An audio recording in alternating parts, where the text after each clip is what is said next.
Hi friends, இன்றைக்கி சூப்பராக பஞ்சு மாதிரி இட்லிக்கு எப்படி மாவு அரைக்கிறதுன்னு பார்க்கலாம். எந்த அளவில் போட்டு மாவு அரைச்சி எப்படி அரைச்சி எடுத்து சுடுறதுங்கிறத நான் சொல்ல போகிறேன். வாங்க இப்போ வீடியோக்குள்ளே போகலாம். நான் இப்போது 9 டம்ளர் இட்லி அரிசி எடுத்துருக்கிறேன். பாருங்கள், இட்லி அரிசி எடுத்து நான் நைட்டு ஊற வச்சுட்டேன். ஊற வச்சு கழிஞ்சு ஊற வச்சுட்டேன். அந்த 9 டம்ளர் அரிசிக்கு நான் 1 டம்ளர் மட்டும் உளுந்து எடுக்கிறேன். கூட 1 ஸ்பூன் வெந்தயம் சேர்த்துருக்குறேன். பாருங்கள், ஒரே டம்ளர் தான். 9 டம்ளர் அரிசிக்கு ஒரே டம்ளர் உளுந்து எடுத்து ஒரு ஸ்பூன் வெந்தயம் சேர்த்து ஊற வச்சுருக்கிறேன். இப்போ நம்ம இதை அரைச்சி எடுத்துக்கலாம். ஃபஸ்ட்டு உளுந்து அரைச்சிக்கலாம்.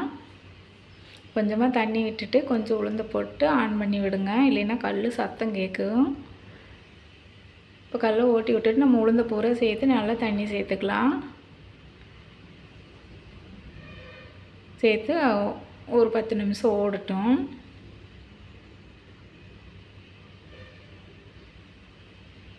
பாருங்கள், கல் சந்தில் இருக்கிறதெல்லாம் எடுத்து விட்டோம்னா நல்லா ஓடிக்கும். இப்போ நம்ம அதை மூடி வச்சுருவோம்.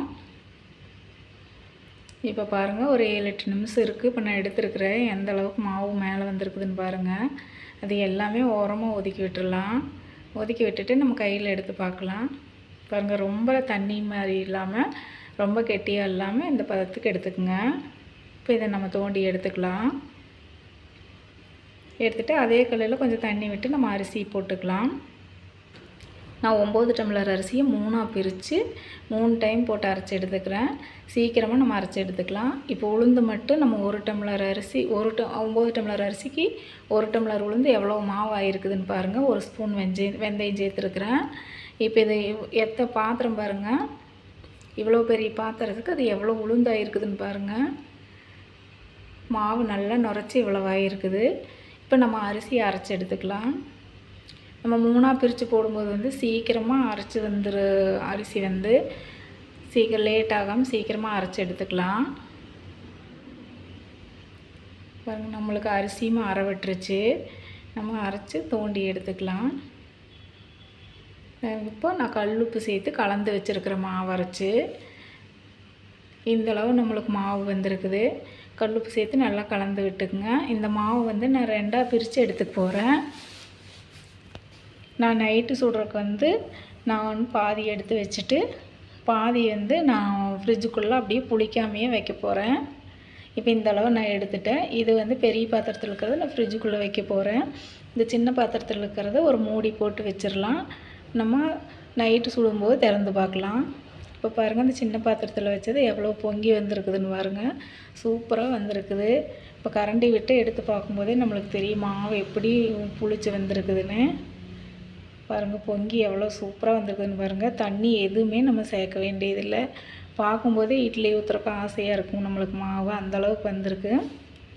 இந்தளவு நம்ம அளவு மட்டும் 9 டம்ளர் அரிசிக்கு 1 டம்ளர் உளுந்து கணக்கில் ஆட்டினோம்னா நம்மளுக்கு மாவு இந்த பதம் ரொம்ப தண்ணி சேர்க்காமல் அளவாக நம்ம கலக்கி வச்சிட்டோம்னா கரெக்டான பதத்துக்கு வந்துடும். இப்போ பாருங்கள், இந்த பதத்தில் இருக்கணும் இட்லிக்கு ஊற்றுறக்கு. இப்போ பாத்திரத்தை அடுப்பில் வச்சு தண்ணி சேர்த்துக்கலாம். இட்லி ஊற்றுறக்கு நான் அதே தண்ணியில் இட்லி துணியை நனைச்சி எடுத்துக்கிறேன். தண்ணி கொதிக்கட்டும். அதுக்குள்ளே நம்ம தட்டுக்கு இட்லி ஊற்றிடலாம். பாருங்கள், 2 தட்டுக்கு துணியை விரித்து விட்டாச்சு.